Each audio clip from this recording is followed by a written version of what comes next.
I'd like to call the meeting to order and begin with the Pledge of Allegiance.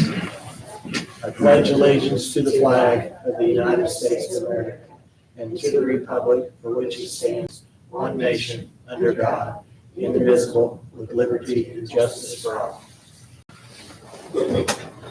First item on the agenda is approval of the agenda.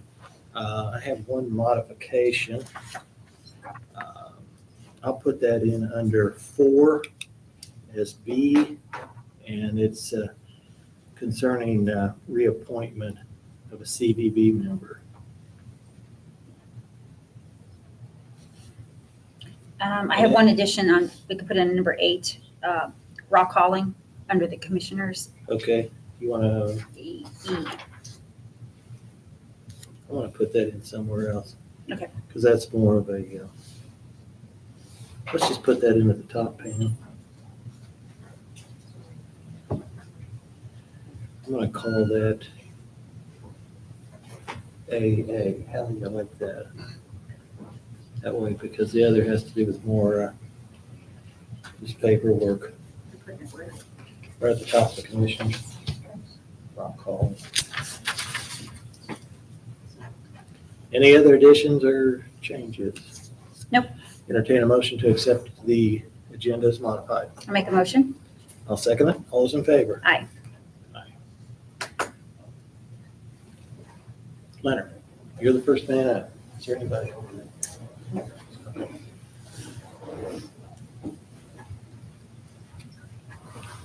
Good morning. Good morning.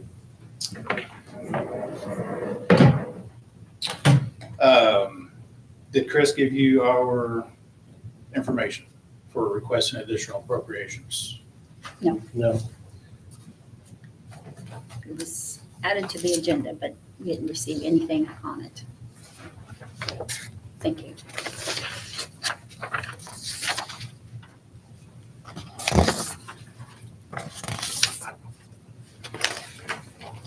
Is that the P now? Yes. Thanks. We already have that.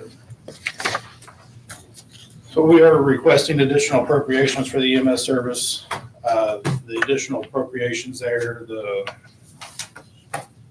find my paper, make sure I, $210,400, which would cover the hospital's cost through the end of October for all things EMS related. That's, like I said, through the end of October, that would basically zero the hospital's balance if you were to able to appropriate that amount. I'd be happy to answer any specific questions that you may have. I also handed you the October's P&L statement showing our total figures for the closing out end of October.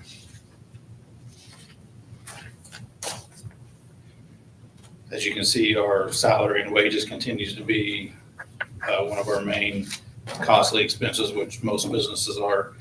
And then also our auto maintenance continues to be pretty high.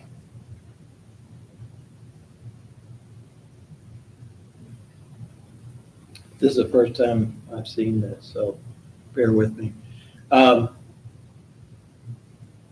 seem to, and maybe I don't have it with me, but it seems like in July or August, we were at nearly a break even. I had an email that had something to do with how the billing was going, what our collections are, and we had got ourselves to the point. I think it's an email that was attached to maybe one of these.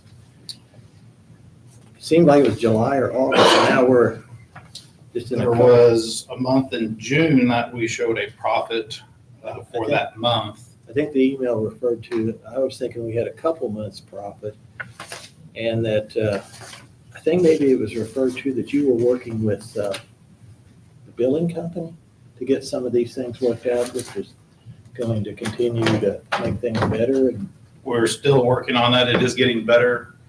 The big issue, or the biggest one right now that we were addressing, is the write-off of bad debt, which basically means someone's not paid their bill. And they send it to collections, which is they send it to the collection agency, and the collection agency attempts to get the bill paid. So what they were doing, instead of sending a little bit each month, they were sending it only like 2 or 3 times a year. So like in October, we had a really big month of bad debt because they hadn't sent it for several months prior to that. So we were working with them trying to figure out how we can do that monthly versus, they never said they were doing it on a set schedule, like quarterly or bi-monthly or anything. They just do it whenever they, I guess, gets to a certain level maybe. They really weren't able to give us an answer as to why it's hits like it does. So in other words, our bad debt is like held and then it's put into one, because I'm seeing right here a net loss on this October of 151,000. Correct. Basically 152,000, and that's just for a month. Right. If you look up toward the top, 1, 2, 3, 4th line, bad debt, 123,000. That's the bulk of our loss, is that unpaid balance of that 123, which is the bad debt Right. that QMC was unable to collect, that they had to send to the collection agency. And then we have, see, for the entire year, you've got the number over here of 201. So for one October, I mean, it's 70, So in September, August, July, June, there was 0 in bad debt for those months. So we were basically, they were catching up in October from June, July, August, September.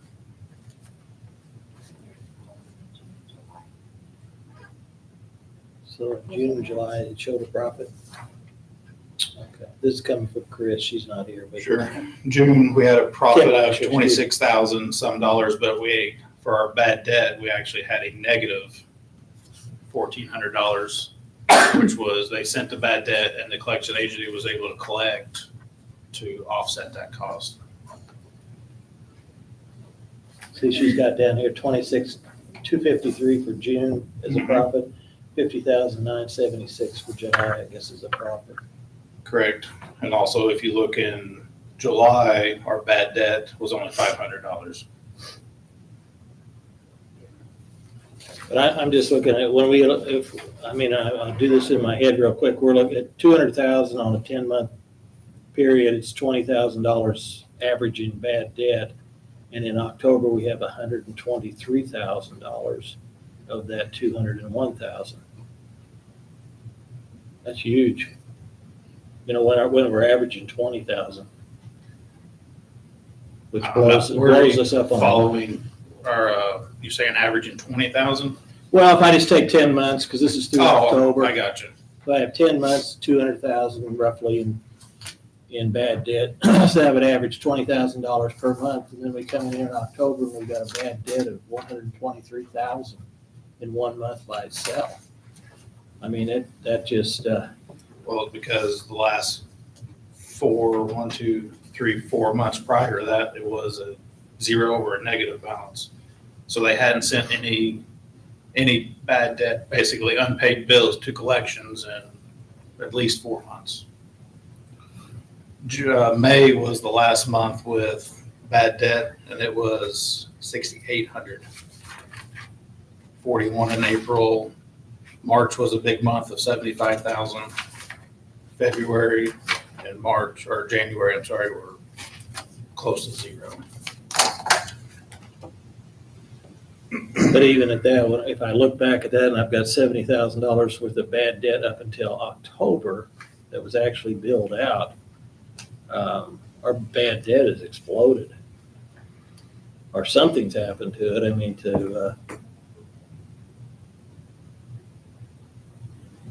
you see where I'm at? 123,000. I mean, if they've accumulated it over 5 months, then we're looking at 25,000.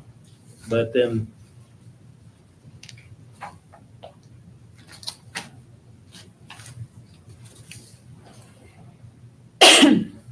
For year end December, we were just shy of, we were at 224,000 for bad debt at the end of 2024.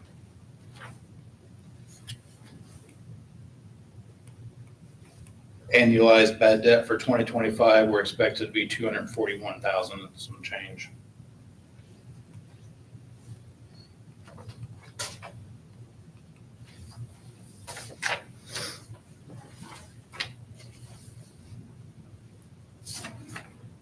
The charity amount is also up these last several months, which basically charity is the patient with the bill has come into the hospital, or at least called the hospital and requested some sort of payment plan because they couldn't afford to bill at one time, or I'm not 100% on what the requirements are, but there is a process, it's an application process, and depending on income and other factors, amount of the bills and such, the hospital will say, yeah, you can pay this over time. Help me out here, Kayla, how that works exactly. But basically, the hospital says, yeah, you're in a financial situation, this would be an extreme burden. Yes. And the A lot hospital, of times they will write that off as charity care. They will say, you pay this amount and the rest due to their circumstances. And then you come to us and ask us to reimburse that amount. It's part of your cost, right? But we still have to pay the EMS. So Right, I get it, but I'm saying as the hospital hands out the charity, then they come to the county and ask for reimbursement for it. Because some payment is better than nothing, is what we're gonna get essentially. Right. It'll be turned to collections and we won't get anything. So what's generating these huge bad debts? Just people asking for service and not paying, and there's no way to forcibly collect any money because they have no resources, I'm assuming? it's not that they don't have resources. If you get a medical bill, or other than you being a good person and paying your bills, there's nothing that says you have to, other than the collection agency's gonna call you however often they call. It doesn't affect your credit. It doesn't affect your future healthcare needs. If you get a medical bill, you throw it away and that's the end of it if you so want to. There's nothing that says you have to pay it. There's no consequence for not paying it other than going to collections. So I can't speak for what exactly is going on, but people get the bills, they say, I don't want to pay it, they don't pay it.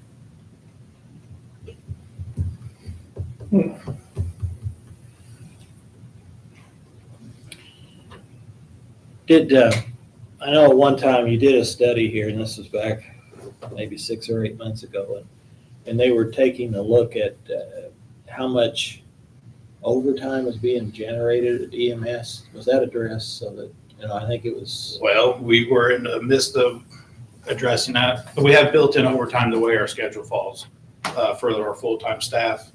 We have advertised full-time and part-time positions. There was one full-time applicant that we offered the job to, and he chose not to accept it. And he basically said because he didn't know if he had a job January 1 because of the request for proposal stuff that was going on. With the unknown, he didn't want to risk starting here and then. I think the question was, if I remember right, there was a certain amount of if they switch schedules, and I'm doing this out of memory because this first I've seen this stuff. I'm doing it. I remember. I believe I read this, and I don't remember the name of it, but it was a rotating schedule that generated a certain given amount of overtime every 2-week pay period, and if that was changed to a little different rotation, it wouldn't do that. Now I don't know whether that's all that overtime is an encouragement to come here and become an employee. And people, if they don't have the overtime, would go look elsewhere. But I don't know. But I remember that in that study, it was something to do with that. It's called a modified Kelly schedule. Just Okay, as a all right. So firefighter, EMS industry, it's just not the term for it. Why? I'm not sure. But yes, the way it works is basically work every other day for 5 days and have a 4-day period off. And every third week, I believe it is, your every other day falls within all 3 24-hour shifts in the same pay week. So that generates basically 24 hours of overtime that pay week, every third week, which we have 3 shifts. So every week there's at least one shift that has a crew that has that extra 24-hour shift, which is overtime. 24 hours of overtime that week. Correct. So I think at the time, if I remember reading the study, they were suggesting changing that. Is that still, are you still using the Kelly method? We still are, because that's our only option at this time. We can't find staff right now. We need more staff to take away that, essentially, I hate to say take it away, but to modify the schedule so that we get rid of that extra 24-hour shift. We need 2 additional paramedics and 2 additional EMTs full-time. So you're understaffed and that's why you can't switch. To us, right now, knock on wood, we are staffed with the current schedule we have, but to change the schedule to where we eliminate that extra overtime, we would need additional staff, so we would be understaffed, yes. Do you have any idea what that costs a year? What's that? The To have that overtime? overtime built in? Not with me. I could definitely find that number out. I think that'd be good to know, because if we have to pay the overtime in order to retain the employees, we may be better off changing the schedule, paying them more money necessary to keep them on staff, whatever that amounts to. And it may be less costly by doing that rather than, if it's a $20 or $25 pay it is, you're looking at 30 or almost 40 an hour for those individuals in that 24-hour period. Right. So Oh, that absolutely. really raises the cost substantially. Mhm. One other quick question. I remember whenever Deaconess originally came in, part of the agreement on the management end of it was a contribution towards the EMS. Is that being provided to you? It had to do with with how the management and the billing and that, or it wasn't billing, it was actually the management out of the home office was being carried out. And that was part of the I'm incentive. unaware of anything like that. So you're not getting anything in that respect? Okay. All right, we're gonna need more information. This has caught us off guard. Pam, you got any questions? Do we know what increase this is from last year? The overall Yeah. increase, in year ending, we had a net loss of $476,196 loss. Annualized, let me find the right paper, sorry.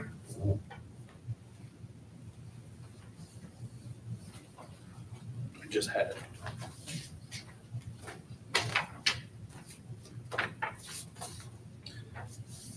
Annualized for 2025, we're projected to lose $567,122. Year to date, we're already over what we were last year. Just the cost in general of everything is going up. Our supplies, our equipment, maintenance cost. Fuels actually went down compared to last year, but that's about the only thing.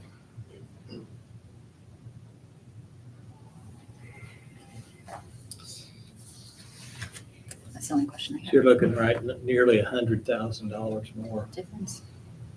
in losses. Correct. compared to- Our average, I think, per month is a almost $48,000 a loss a month average for the year, for what will be annualized to do. So not quite another $100,000 loss for November, December. So you're saying that whenever we got back and we had profits in June and July, that was actually not the case because the bad debt had been left off the. Correct. So anybody that made the assumption, even if they read the email and thought things were going pretty good, the cold hard facts came in that the bad debt wasn't included in that, so that wasn't really an accurate representation of your. Correct.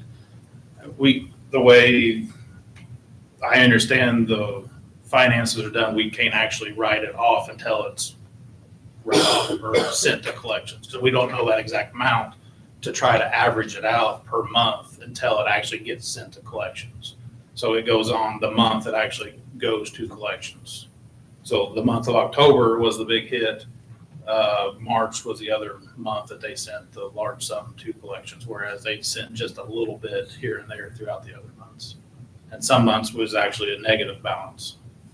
They collected more than Correct. they collected some of it through court proceedings or however, However they back do in. their, the collection agency does their thing. Right. I believe that. Does that sound right? Well, It's caught me off guard, I'll be honest. Find something.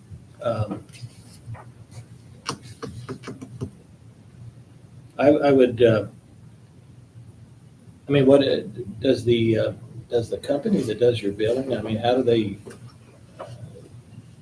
what's their answer when you ask, how come this isn't a, more of an averaged out by a month versus this one great big slap in the face? That has been asked several times throughout several different meetings. They don't have a good answer at this time. They're looking into it.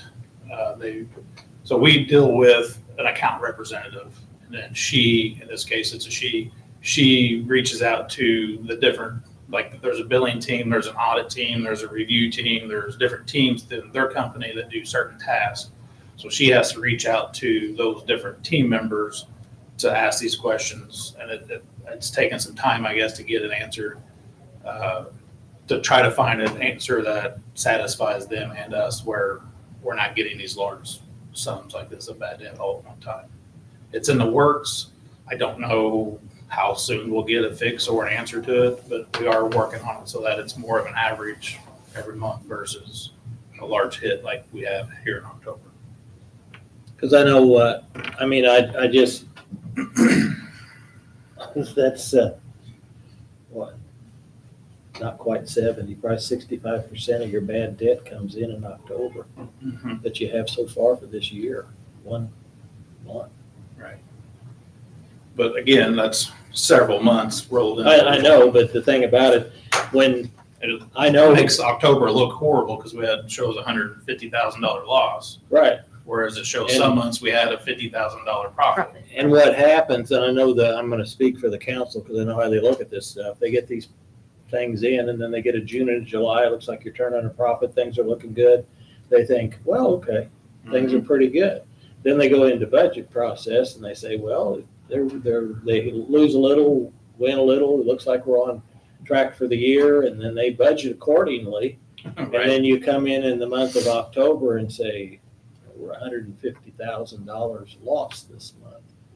That, I completely understand how that looks. yeah, well, it's hard for them to sit here and, kind of look at it in a fair way to come up with a budget, and then we're not flush with cash that we drop these things in here, that just happens, so. Just table this.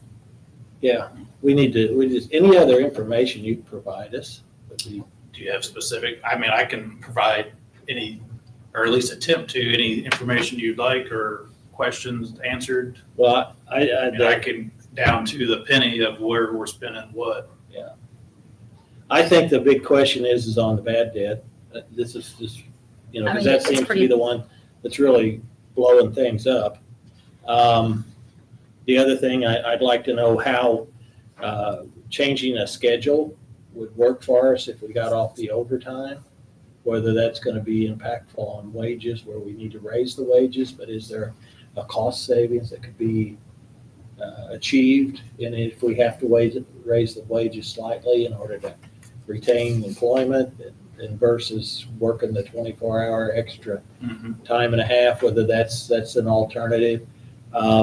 And then I really would like, and I don't know which one you'd reach out to, but someone within the Deaconess organization about the subsidies that were in their original offer whenever they became the manager. Should be in the contract somewhere, right? I'll take that. Yeah. So if we could see what that is, because that's, I know that was represented, but there was never a number necessarily attached, if I remember correctly, but it was just a statement made that could be utilized. I'm unaware of that, so that's new information. Well, you went in We there, can- this was whenever Brian was still here, Gotcha. and it was at a board meeting, is when that was all put together.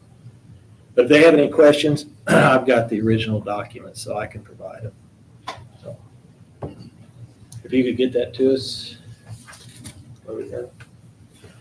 I mean, I can tell you right now that a schedule change, eliminating the 24 hours of overtime would drastically reduce the salary and wages. But without the staff, that would be near impossible. Right, and that's what I think, however, I don't know how we compare it. This is always the game, you gotta compare to your neighbor. because anybody can work anywhere they choose. So how we can stay competitive is just basically to take a look at it. Can we stay competitive with our neighbors, still have the people necessary to run the service, and at the same time not, provide 24 hours of time and a half through the cycle? Sure. Because that, we may have to raise the wages a little bit to keep us competitive. I don't know. But if you just look at that and see whether that's an opportunity to carve a little off the top of what these losses are. Okay. To aid in hopefully drawing more people in, are you willing to say yes or no whether the hospital will keep the service in 2026? Yeah, I think what we have right now, it's an ongoing contract with the hospital, and it's basically carved on a stone tablet back in 1984. And what it is that it's a continuation till either party opts out, is what it amounts So the to. request for proposal wasn't the commissioner saying we don't want the hospital anymore? That was a request for proposals to get an idea what others might provide the service, where our costs were. A lot of times we bid things and we look for what, might be out there, might be offered, might be something of interest, but there wasn't anything within those things that made us say, hey, well, this here is the way forward. So we've just continued on with the old contract, and there's no intention now of cutting that relationship. I mean, it's a written document between the hospital and the county. I think it's a 6-month opt-out, and I'm doing this all by memory. I think it's 180 days. 180 days was close to 6 months. So I think that's what it is. So, Okay. Hopefully knowing that if they start now, they will have a job next year, I think it will be a huge help. we're going to have. And also to retain the people we do have, because they've definitely been concerned, Yeah. not knowing what's going to happen after the first year. No, that's not the intent of the county. I don't know where the hospital's at, but that's not the intent of the county. Okay.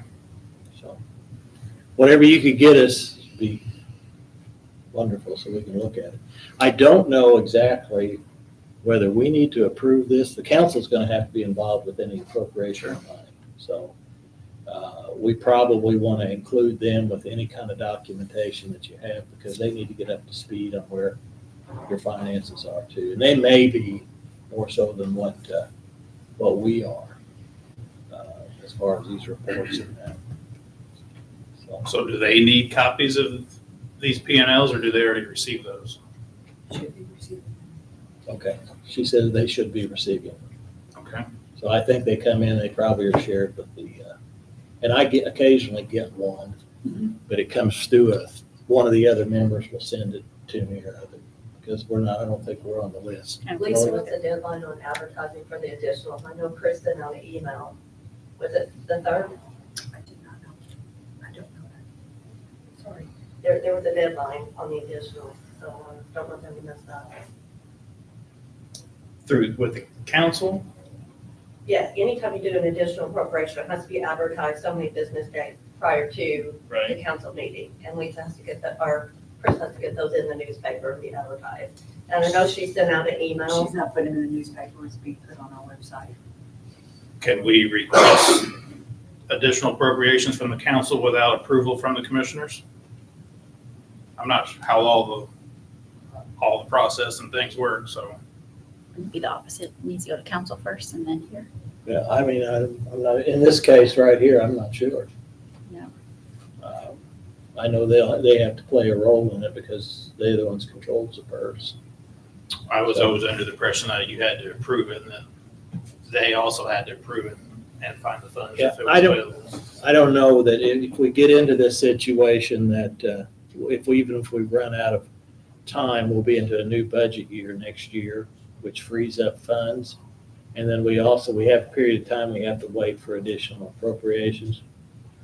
But we do have the 26 resources that can be utilized, and then we can replenish those with an appropriation. She has to do an accounting of the whole entire year, which generally is in March. And then after that period of time, we can get additional appropriations, we could replenish those funds. So it's not like if we miss that opportunity at this year, that it's gonna be till March of 26 before we can, it probably is for an appropriation, but we have funds set aside in the new year, 2026, that can be utilized. So it's not, it doesn't need to be a drawdown thing. So can you email this to us and then we will get with Kelly and Chris to find out what the Chris advertising? Should have it, she should be able to forward it to you. Okay. Because I'm sorry, this is the first I've seen of it. It was on The the, letter was the only sent agenda. yesterday. The letter was new. I'm not sure when the P and L was sent, or maybe, do you know offhand? I'd have to ask Megan. She's the one that usually sends the P and Ls. And it's usually not till the middle of the following month by the time all the accounts are settled and posted and all the Okay. things. So it's usually.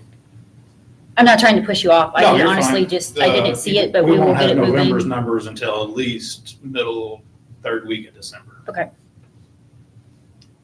All right, we'll table it until then we'll get with Chris and Kelly and kind of circle back to you as soon as Anything we else you can. can share with us? Pete? I mean, I think it'd be easier if I just come and let you guys ask questions instead. I mean, I could provide you with stacks and stacks of paperwork. Be nice and just if you look at numbers that and things, Deaconess but are you contract, gonna is know it- what any of them mean? Yeah. There could be something in there, there could be nothing. I Yeah, and then haven't also, seen it. just simply how changing the overtime schedule would affect you, dollar-wise. Is that, Off the top of my head, I bet it 300,000 a year. it would save us that much? I bet it'd be close. That's just out of thin That's air. what okay. I can get a hard number, but. You off don't the have top to of be, my head, it it's doesn't gonna need to substantial. be down to the last nickel. Just kind of get us an idea. And a $300,000 savings in labor would be substantial. Now, if Absolutely. we needed to, increase hourly wages slightly, that would give us a little room to do that. Whatever we have to do to retain them. And I'm basing that upon your operating and knowing your staff, and knowing your competitors, which is Spencer, Warwick, Crawford, whatever, where they're at and if there's an opportunity to save, even half that amount, $150,000 by switching that rotation, that goes a long way to what you're asking for. Sure. If we can do that, instead of finding ourselves here in December with a big debt and not a lot of money. Right.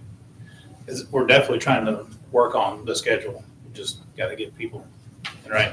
It's a nationwide thing. There's not enough paramedics and EMTs in general to, Originally, everybody's struggling. when Deaconess came in here, they had two people that they were sponsoring through their educational program.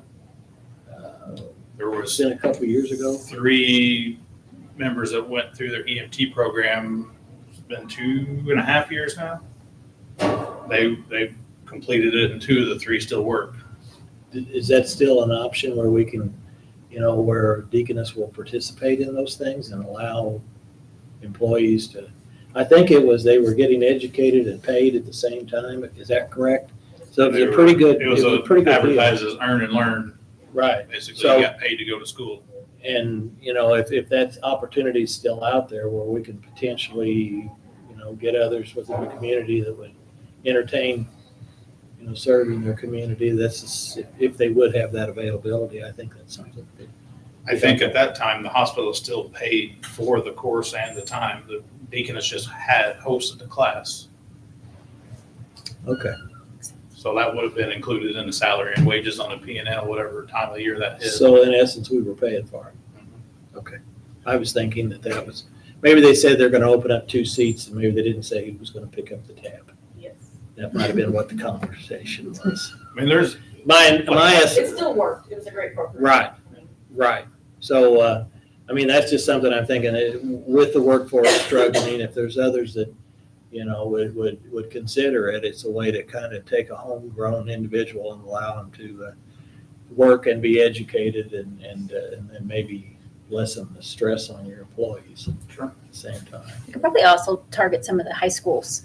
I know Perry Central has some programs going of kids that want to join the medical field. right. I've talked to Jody and I've talked to Lisa over the last several years of doing some sort of EMT program. There's a lot of hoops to jump through, not only for the school so the kids get credits, but there's a lot of extra requirements that have to be met by the EMS commission to qualify To to make one, it to all teach happen. the class and for the kids to enroll and earn their EMT certificate, basically. Is It's there not an- that it's impossible, it's with the staff we have and the school schedule. Right now, we can't logistically figure that out. We're still trying to, but at this time, we just haven't figured out a fix. Is it possible for those individuals that are in those courses related to medical? At age 18, I'm assuming they could be an EMT?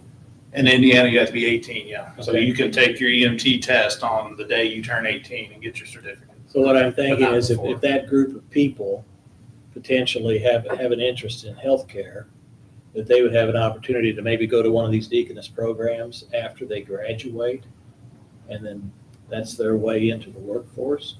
Whether they'd consider that, I don't know.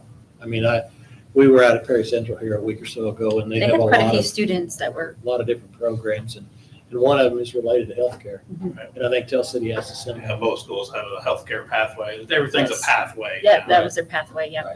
So if that's an Healthcare is a offering- pathway, and they both offer CNA. Right Yep, now, is that's the what they were only doing. Right, medical pathway. so, EMT is its own pathway. right. Some of the same courses, but you get like the generic 101 type classes, and then you branch off to nursing versus. Right. EMS. But those people have actually expressed an interest in healthcare. So whether we can pick a couple out of those programs that would have an interest in possibly putting them into the Deaconess program, getting them through the system, and they are local. So the likelihood of them staying here may be a little greater than someone else in Sure. our region. Deaconess, they're very sporadic when they have their courses. It's not like a year-round or every year start classes. They don't have a course going on right now. Their next one, I believe I was told, in the summer. I don't think they have it set as, at least not that I'm aware of. Last I inquired, this was several months ago, but So that Yeah, might be good. that's coming You up. graduate in May, and if there's a program they could step into in the summer and get a wage plus an education, and then be able to get into the workforce. a program like that, I think it was, 12 weeks, do you remember? 16 maybe? They're more than 12. Was it? I don't remember. It's usually less than a semester-based programs like that. That's something we might want to check that out too and let us know, because if we can get back to the schools and see if there's any interest come graduation time for some of those students to pursue. And then, I don't know, engage with you folks out there and what actually is involved, so they understand what their At the expectations are. schools, Well, I mean, I'm thinking a field trip, stop we do, past. we don't do field trips to the EMS building, but we do their career fairs and all the things. Yeah. We went to Ivy Tech for their Aspire stuff and, Right. or not their Aspire's at the schools, but whatever job fair type program they have at Ivy Tech, and they have a different one throughout there's always someone from the hospital at those, and we try to go, we as an EMS, try to send somebody to those just to represent, try to get the word out to make sure that obviously people I think we might want to target them though, because they're in the healthcare at the high school level. Mhm. They have an interest, and if they never make it to a Ivy Tech event or something like that, we lose them versus, maybe targeting those individuals so that, see if there's an interest. I'm just speculating, kind of getting off subject of the dollars. So if anything you could get it to us, we'll share it with the council Okay, and see if we can come up with a solution. okay. Thanks. Guys. Thank you, Kayla. Next up is Randy Lassie.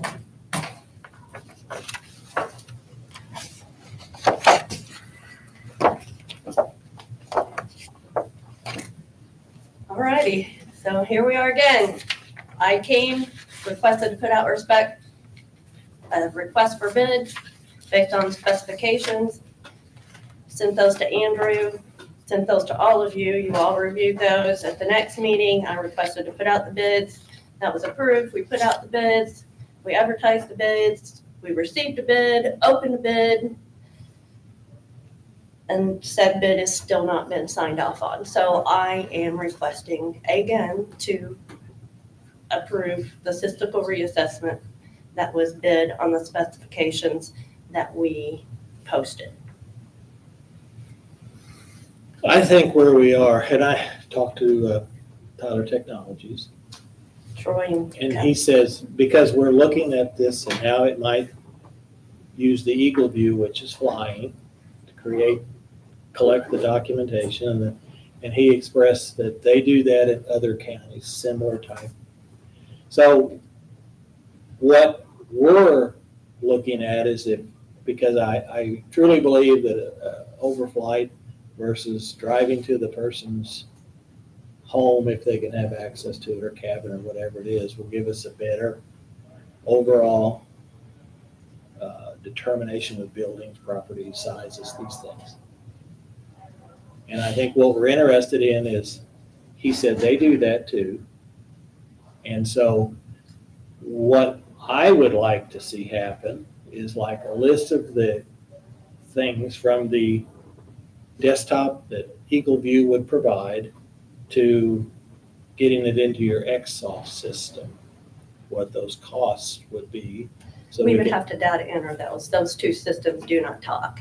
We would look at Right, but pictometry, I get those measurements, and still data enter those, the same as we do with somebody out. That data is imported into an Excel. We open it up, open Exsoft, and data enter those changes. We would still have to do those changes. and that's what Tyler does also. Tyler does not. They data enter commercial and industrial. My employees data enter residential. Okay, so if the county was flown and you had a home and it said 2,000 square feet, you would compare the 2,000 to the existing document and enter that? If there's a change, when he's out. No, I'm just saying this in general, because In general. Yeah. Yes, we make. you do that. On residential, we make all of the data entry based off their field review. So based off pictometry reviews, we would still physically data enter the same as we do now. Okay, so what service would Tyler provide? Tyler, there is a lot of services that they provide outside of just data review. Let me give you a little history. When I first came in 2003, we had a private individual company that had been in the county for several years. The computer software that we had at the time, which was Manatron, ProVal, all the different names, there are functions within that computer system that you allow the computer system to, you put in the size, the age, the condition, and it prices. At that time, the individual company that we had, they overrode the computer system. He was calculating everything manually. And I felt like things were not done. That's why you have a computer system. So in 2004, I contracted with Tyler. We literally started from scratch. We created neighborhoods. If you want to stop in my office, I still have the original neighborhood map from Tell City. So we created all of those neighborhoods throughout the whole entire county, made the land order, which says in this neighborhood, land averages at this. Here's a range. We, through years, not an overnight project, years to get us from where we were to where we are today.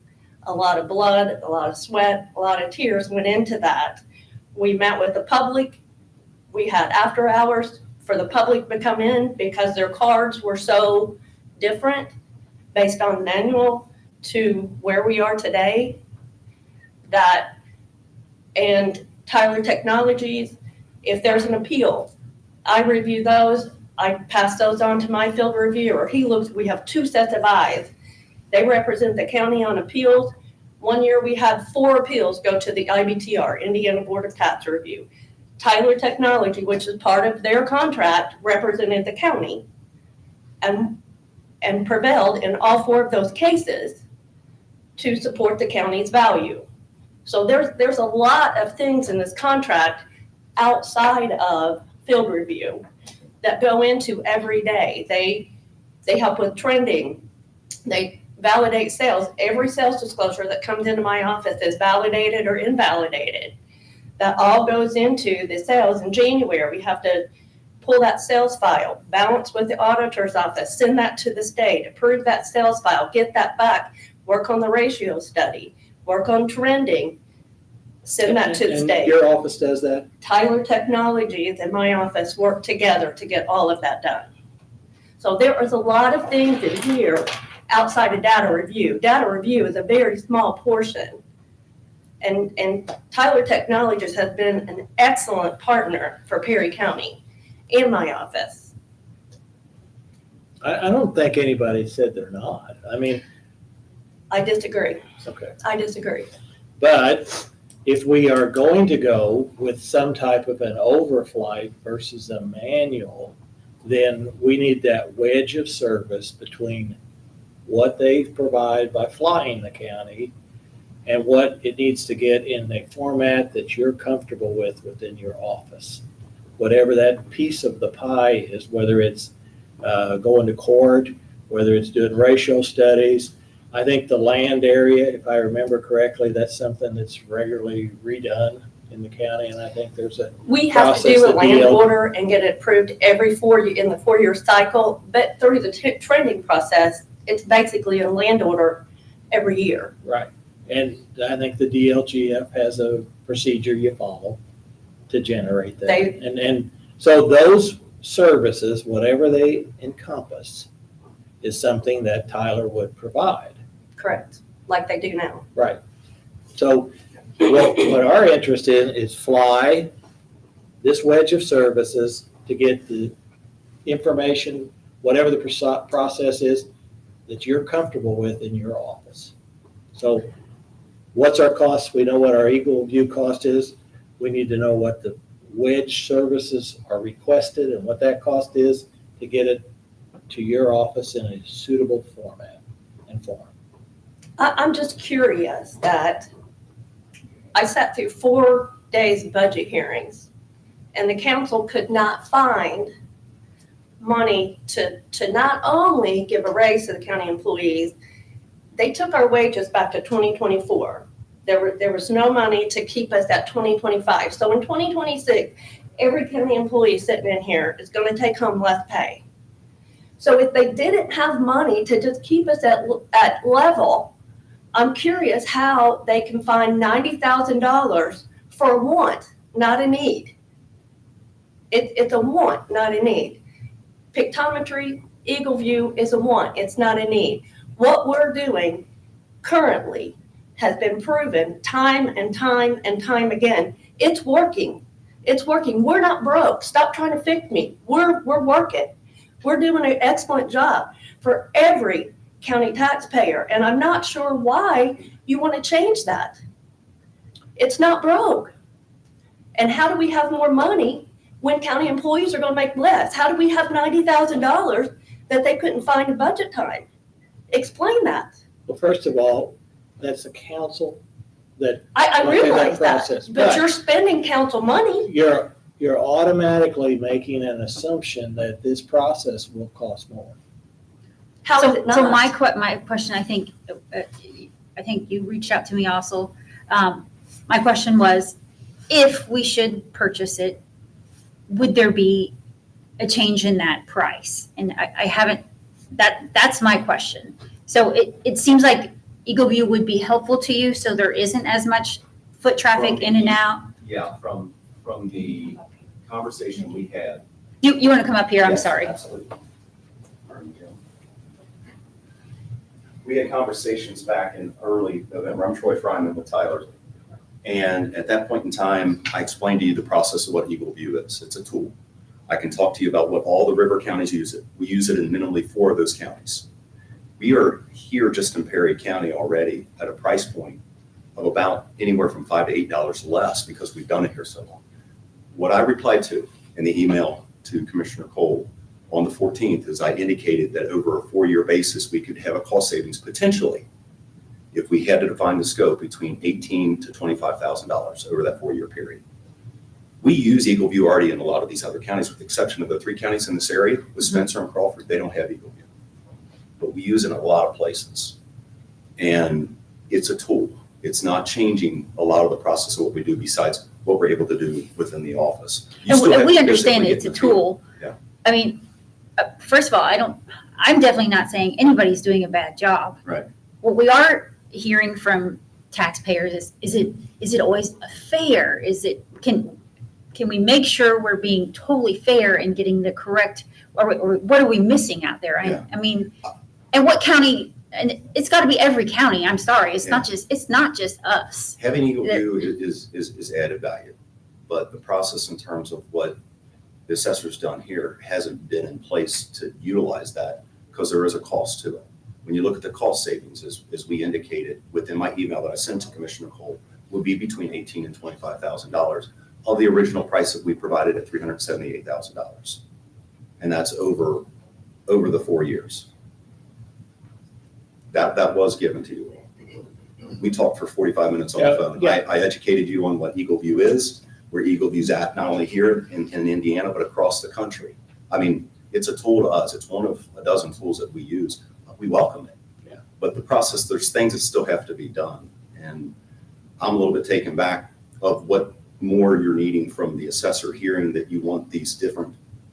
Well, Prices broken down I think because- all we want to do is we don't want to make it more difficult for her office if we go with an EagleView, so that whoever takes the EagleView information gets it into a acceptable, whatever that process is, the trending, whatever's required in that wedge, that it's carried out, and then she's not burdened with additional work. That's just, because EagleView is not going to It generate, doesn't make sense. that doesn't make It sense? doesn't make sense. Okay. There's EagleView's gonna fly it. They're gonna provide overview, walls all the way 4 sides around. what They'll EagleView did, it's calculate- called an oblique aerial photography. Right. It's four views. Four Is that at 3-inch, 6-inch, 8-inch resolution? How many Uh, sectors are they doing? How many times are they doing it? Are they doing it once a year, twice a year, 3 times a year? Are they doing it over the 4-year period once? Because you talked earlier about a change detection in terms of if it was 1,000 square foot versus what the staff is going to do on doing that. That is an added value and ROI at one time, because you're taking oblique photography with CAMA, which CAMA is a computer system mass appraisal system. That's what your XSOL solution is. Mhm. And when you tie those both together, it's good at one time when you do that, because it may show a difference in variance as far as what that square footage is that one time. Correct. But from that standpoint, that one-time ROI is good. But, I talked to you about what we did, what Jefferson County did in Louisville with this when Tony Linauer was a PBA. And it was a great thing at one time. Over a period of time, it just became just a tool that they used. No different than what a sketching package is. Sketching within the solution that Mindy has in Excel. So my whole point on this is that if the county is in a position where they can at least look at aerial photography, our solution right now, as far as our services that we provide, contract can still be signed. We can modify that as we go through. The thing is if you haven't gone through the procurement process and done more due diligence on EagleView besides having Lowell in here, that's going to be probably another 6 months to a year out from where you start. We can always modify what we do as far as the process. I mean, I do this every day of the week. So my thing is that I'm just trying to help her for the collaboration of what she's trying to do with you all, what she's done with council, if she needs to do with Lowell, if I need to work with her VP from EagleView, whatever it might be. End of the day, there's a job to be done. It's been done fair and just here. Talked earlier about, fair and equitable. Fair and equitable is done across the state. This is the hardest job in any part of the county with respect to E911 of what they have to deal with every day. But in terms of what we have to do, people don't want to go out and tax people. We're just going out to make it fair and just and equitable. That's a tool. EagleView would be a tool to help that. But at the same time, a lot of those counties may not have it. I mean, of the 92 counties, there's only 78 that have EagleView. I welcome all of them to have. Matter of fact, I shared with the commissioner, we brought in EagleView into 26 of our counties back 15 years ago. So, I mean, this isn't nothing new to me, and I welcome it. I think she would welcome it. She tried it years ago to do this. The county didn't have money. I even talked to you and educated you about the fact of if you could do this in-house, how much it would take per person to do it, how much staff would take. I've done that with other counties. Those counties came back to me 6 months to a year later saying, listen, our staff's not getting paid enough to do this. We don't have time to do it. I still welcome that if that's what you want to try to do. And I But I think, can assure you, it's not going to go the process you want. and I think that's where we want to have a vendor that does it, such as Tyler. Right. That comes in and, because again, we struggle right now with securing, ask Steve, getting employees. It's not easy. So it's something that we probably, but we need to determine what that is, and then, because we've changed from your original, which is more of a manual, I think we need to put together an assembly of what we're asking a vendor to do, advertise it, and collect. It can still be offers. done with this, and what we call that is an ADV approach, appraisal desktop verification, where you have your physical characteristics within the CAMA solution. Whether it's anything that we actually have that physically with the address, with all the information we have in there. And then you have documentation from whatever images that you might take from a street level if need be, whether that's through new construction, through permits, you name it. And then on top of that, you have what we call the aerial view. That can still be set up in the same proposal that we have right here. The only thing it's going to do is it's going to tweak our statement of work, as I alluded to in the email earlier, between $18,000 and $25,000 over a 4-year period. That's very common. We've done that in other counties where we signed this and then just modified it as we need to be. And to me, I'd rather have, if it's possible, and I think it should be, that we can identify what we're wanting, and then we. You or the assessor, because she knows what she wants. Well, That's what I'm a little bit taken back. I deal with all the counties throughout the state. We've talked about this with the Commissioners Association and with the assessors, and this is their job. correct. And our job is, unfortunately, to get all the blowback from anyone that has a real estate within the county that says I'm being unjustly. How many people have told you that? Give me a number. I don't know. Big, Lots. I don't But believe that. I I don't believe that one bit. Well, they say, well, my guy's house over next to me is not being assessed. I looked it up and he said he's not paying any taxes.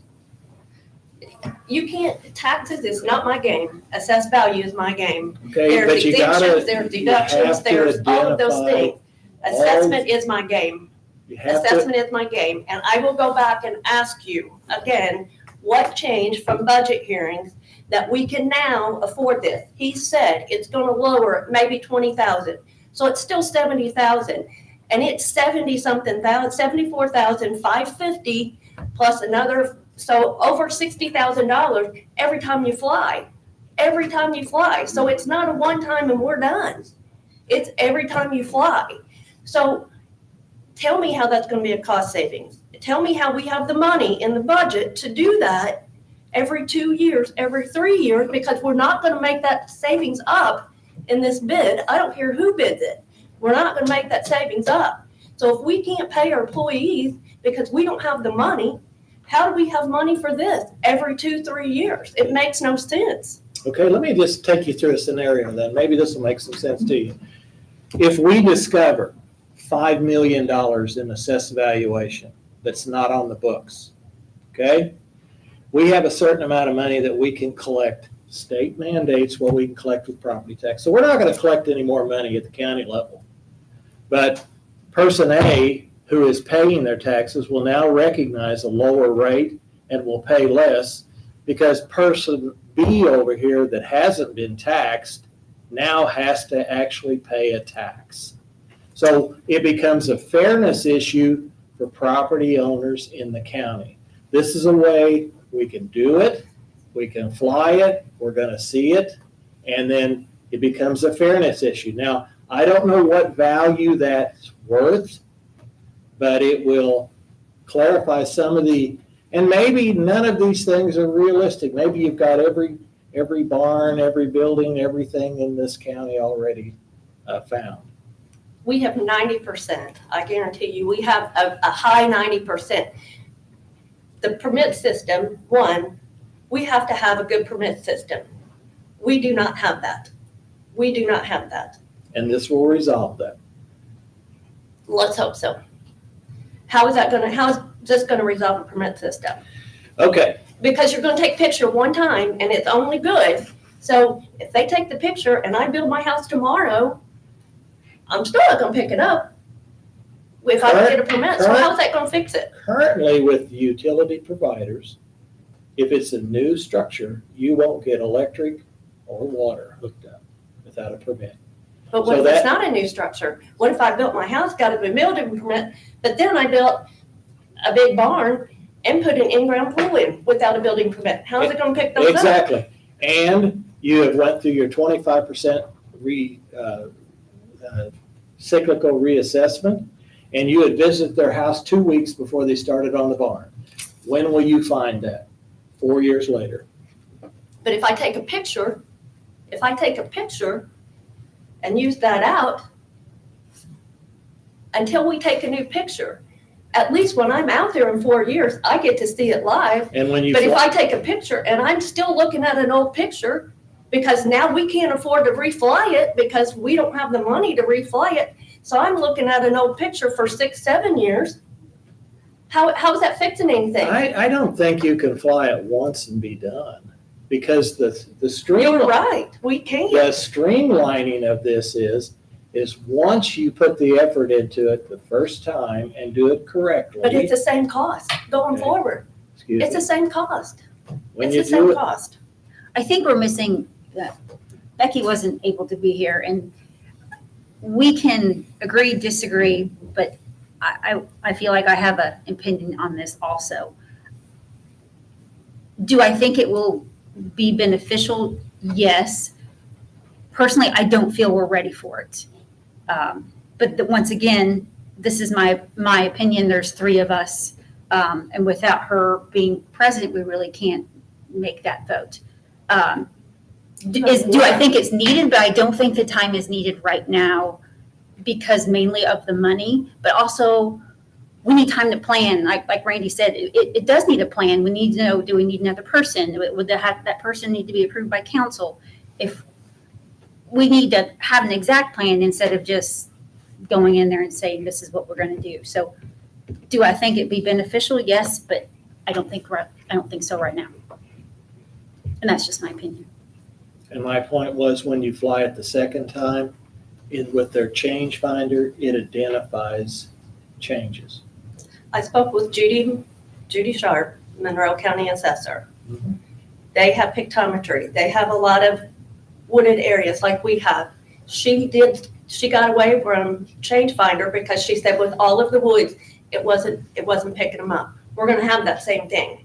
We're So in gonna other have that words- same issue. So Judy quit flying her county then, She stopped using change finder. but she still flies her county. She still flies the county, but she has 3 people full-time out in the field. And there are only, 14 counties out of 92 that don't fly their county.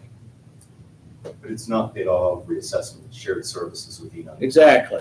And what you end up doing is, if we can ever get some concrete numbers, then we can determine whether we can share some of these expenses, whether we can get, because it's useful to other entities. If we can share some of these, we can lower the cost of the flying. We're gonna have a lower cost. You've already said it'll be less costly for you to carry out your duties, and we may be able to get there pretty close to what our estimates are currently to do the reassessment. But we're just speculating with numbers right now without actually putting something out, letting people We put participate. something out. You put up, I'm gonna do it just like I did it in 2024. I'm gonna visit it with a car, a camera, and we're gonna do it like we always You did. approved those specs. And every county except 14 in the state of Indiana flies. Not every. So it's, well, maybe is that wrong? I mean, did you say, wasn't that what you said? That there's 78 counties that fly? There's between 74 to 77, 78. I thought it was 78, but that means 14 aren't out of the 92 counties. So obviously they found value in that process. The value of what we have in our proposal, that can be modified. And we've done that in other proposals. I understand that, but it's similar, we get into this on roads. We did this on a, I understand. okay, so I don't need to go there. So, When does the decision have to be made? I mean, I started this in August, and we have kicked this can down the road, we're in December. So, I think it starts in May, right? It's when the contracts have to be signed. Is that The work actually starts. Starts in May. May, okay. Prep starts a few months before that. right? We have our city manager, Kathy, will here to trip down. Okay. Questions on that? So that we've got if we would put together a request for pricing and get it in January, utilizing Eagle View as a resource, then we'd have firm Eagle numbers. View probably can't fly it that soon. No. I'm talking about pricing. They said they'd fly it sometime when the leaves are off, which means Which from will be in now March for our to county. March. So. And I mean, if they can't fly it, I can call him and ask him, can you not fly it? He led us to believe he could fly it. So, I do have to say one thing too, we would need more staff also, and that's, No. even if we just have one. okay, let's maybe say, two, let's say That's additional cost. whatever the requirement is, we would want the vendor, whether it's Tyler or somebody else, to assure there would be no additional staff requirement. So if you had to do more work, you need to build that into your bid to make sure their staff is not required to do any more than their current. And I would open it up, honestly, if there's, you do a bunch of counties. Is there something that can streamline the process that we're missing? I don't know. But I would ask that you would try to identify that using an Eagle View, how that would work if there's a way to do it. Maybe there isn't any. I don't know. But I would ask that an additional burden is not placed upon the assessor's office. It's a simple thing. And let the contractor deal with that. So.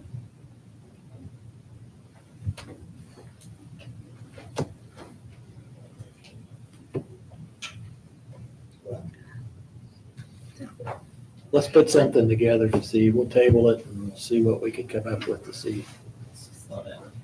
I'd entertain a motion to table the reassessment this time. Make a motion? I'll second it. All those in favor? Aye.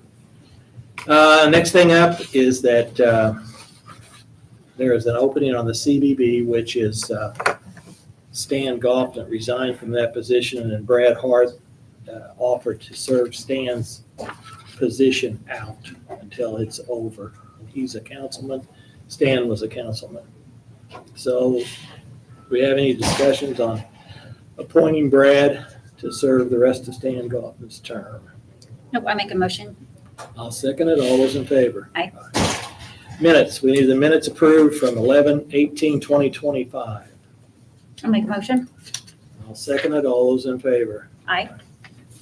Next item is payroll for 11/21/2025 in the amount of $186,999.78. I'll make a motion. I'll second it. All those in favor? Aye. Payroll withholding for the same date, 11/21/2025 in the amount of $39,915.16. I'll make a motion. I'll second it. All those in favor? Aye. Dental claims in the amount of $188.62. Make a motion. I'll second it. All those in favor? Aye. Vision claims in the amount of $218.03. Make a motion. I'll second it. All those in favor? Aye. Insurance claims in the amount of $1,541.80. Make a motion. I'll second it. All those in favor? Aye.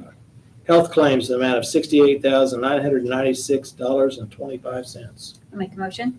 I'll second it. All those in favor? Aye. Solid waste claims for 12/02/2025 in the amount of $11,712.49. I'll make a motion. I'll second it. All those in favor? Aye. The claim docket for 12/02/2025 in the amount of $9,083,119.05. I'll make a motion. I'll second that. And the reason it's so high is that is our property taxes that have been collected and distributed for the fall second payment. So all those in favor? Aye. Next one up, Pam, you've got rock hauling. Yes, I think, Steve, we kind of briefly talked about budget for trucks being able to haul the rock. And you said that this current budget, all the money's spent, correct? Yeah. Okay.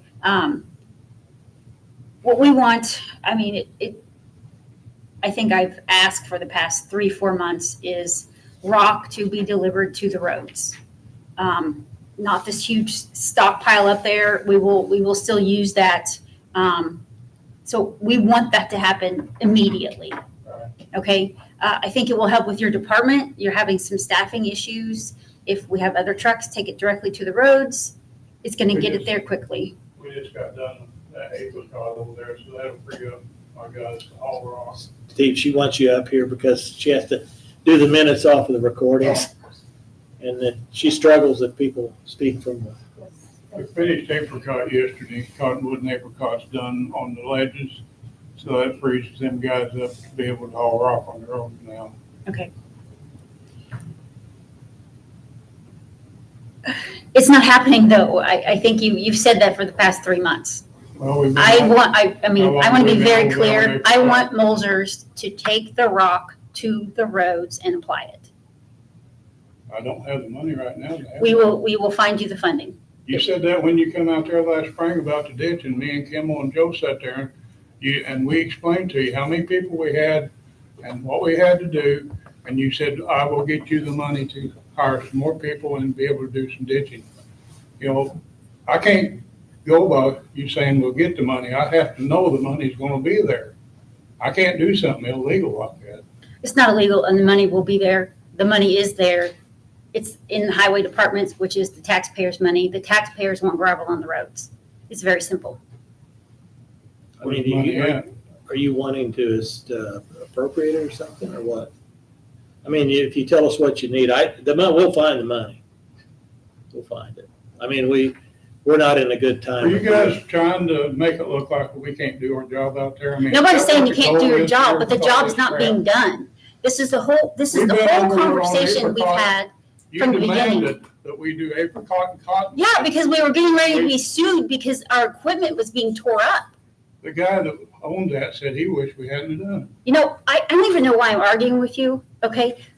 We appoint you, Right. so we can tell you what needs to be done. What we are saying is we want gravel on the roads. As long as it's Simple as something that. we can Yes. afford to do. It will be. I don't know if we need to make a motion to do that. I'm so sick of arguing about this. It's very clear that our gravel roads need gravel. Yeah, we're gonna start, we've been hauling gravel on them and we're. But our now we've smaller got more trucks people can't freed keep up. up. Huh? The smaller trucks can't keep up with it. Well, if we Like, you wasn't- know that. If we wasn't on cottonwood and apricot all this time, we could, we do every year. It's not just cottonwood and apricot. Blue Ridge in Canada. We just had a complaint last week from the dairy farmer. You guys had to go out there. They were driving on mud and getting their milk trucks hung up. Hagerton's Dairy Farm, yeah, Yep. we rocked that road one into the other. I that think day. Paul Brockman just sent me another list. He called me this morning and said they'd like to have some rock up there. So Yep, they asked Tomorrow about we're a gonna week, start probably hauling 2 up weeks there. ago. we get the salt beds off the truck, we're gonna start hauling up that area. We can't haul with our salt beds on, we had to, all my guys worked all night getting the snow off the roads. That's a big deal too, making the roads safe for people when it snows. I don't think anybody's questioning that. The I taxpayers, feel like everything I do is quick. well, in some way, I feel the same way. I mean, it is, because it is, and we're allowed to. Yeah.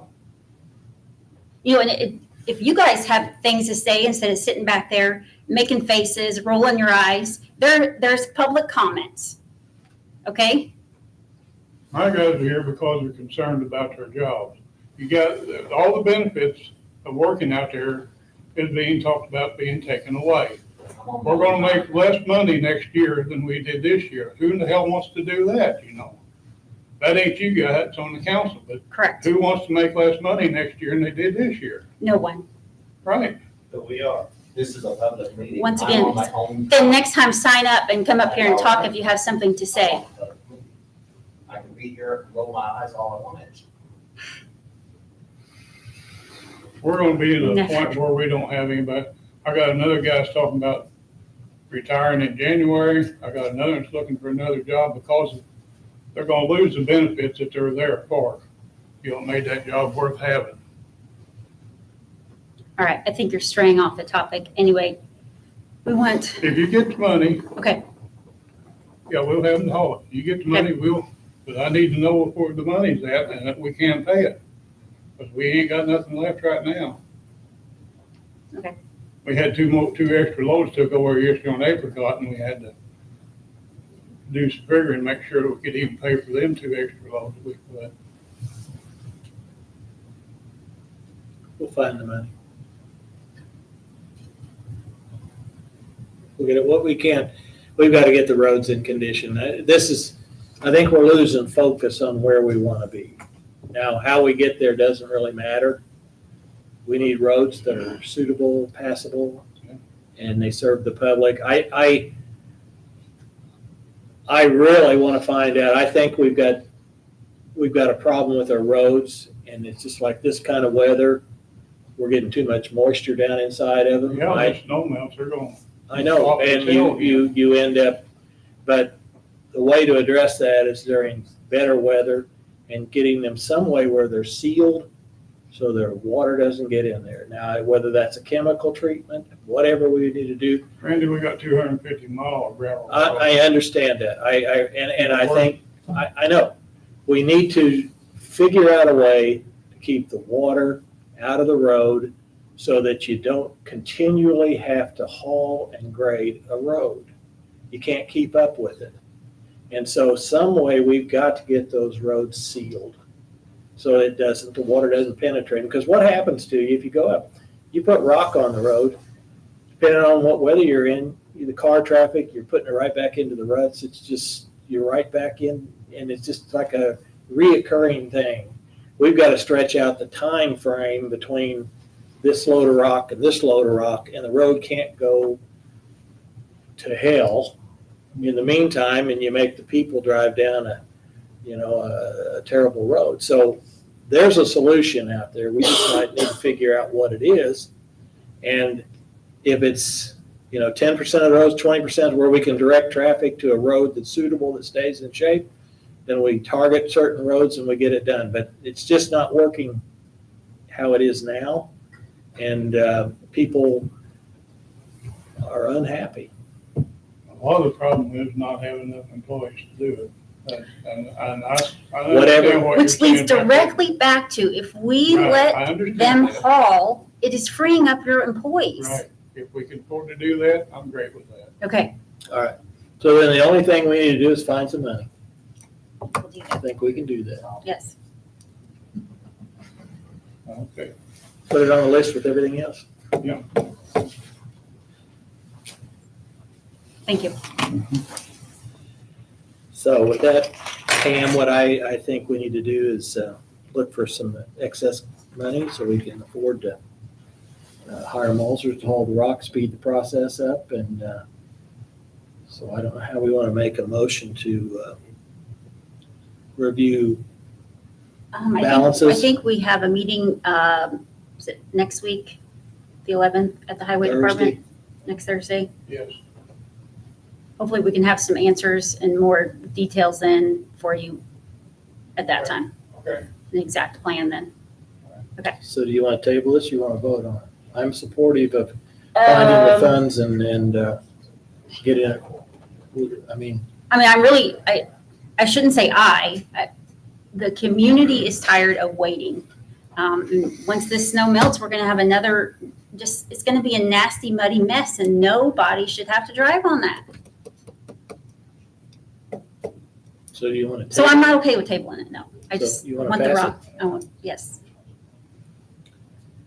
Okay, I'd entertain a motion to review budgets to see where funding might be secured in order to engage Bolzers or another vendor Correct. to assist the county highway with transportation of rock to specific roads. Make a motion? I'll second that. All those in favor? Aye. So we'll do something.